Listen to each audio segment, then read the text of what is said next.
I think, again, that's variable for everybody. My kind of typical time frame is I want people to feel like they've really turned the corner in their mind by 3 months. Most of the time it's much earlier than that, particularly with hips. I think hips turn that corner faster. But if somebody's still struggling at 3 months, then that makes me think, you know, what's going on? What is different about this particular case? And every once in a while it's just a swelling thing, or somebody's just struggling a little bit getting their strength back or something like that. But yeah, in general, the kind of 6-week mark when I see somebody back in clinic gives me a pretty good idea of how they're doing. Most people feel like they've recovered from the initial part of it, and then between 6 weeks and 3 months, most people feel like they really have kind of turned that corner and recovered.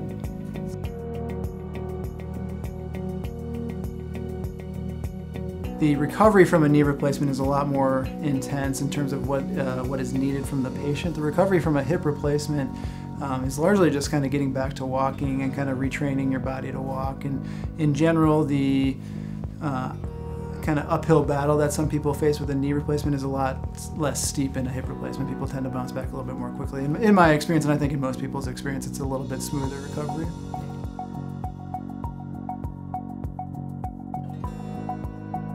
So some things after a knee replacement that may always be a little bit uncomfortable is kneeling on the knee may always feel a little bit uncomfortable. If you're doing a lot of uneven ground or stair climbing and things like that, it may be a little bit uncomfortable. I tell everybody the most predictable pain relief you're going to have after a knee replacement is your day-to-day activities, walking on level ground, the pain you have at rest or when you're trying to sleep at night. Those kind of things should get enormously better. Some of the more active activities, or running or climbing a lot or kneeling a lot for, say, a carpenter at work or something like that, those things may be bothersome, and I think it's really important that we as surgeons have that discussion beforehand. In terms of hip replacements, most people do really, really well afterwards, and I do, there's a little less to caution people about, I think, in terms of residual symptoms or things that they may not be able to do. Most people from a hip replacement feel pretty good going back to activities that they want to do.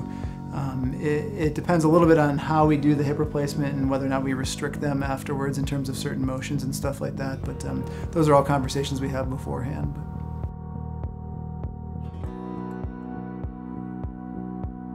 I definitely stress the importance of working on range of motion and keeping the swelling down and things of that nature.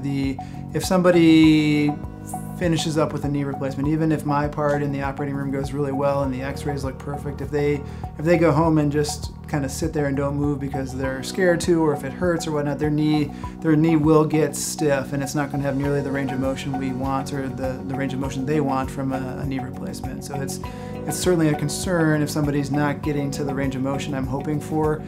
We got to really encourage them to work on those things, and that's I always tell people my part of this takes an hour and a half once I've kind of thought you're a good candidate for surgery, and their part takes months afterwards.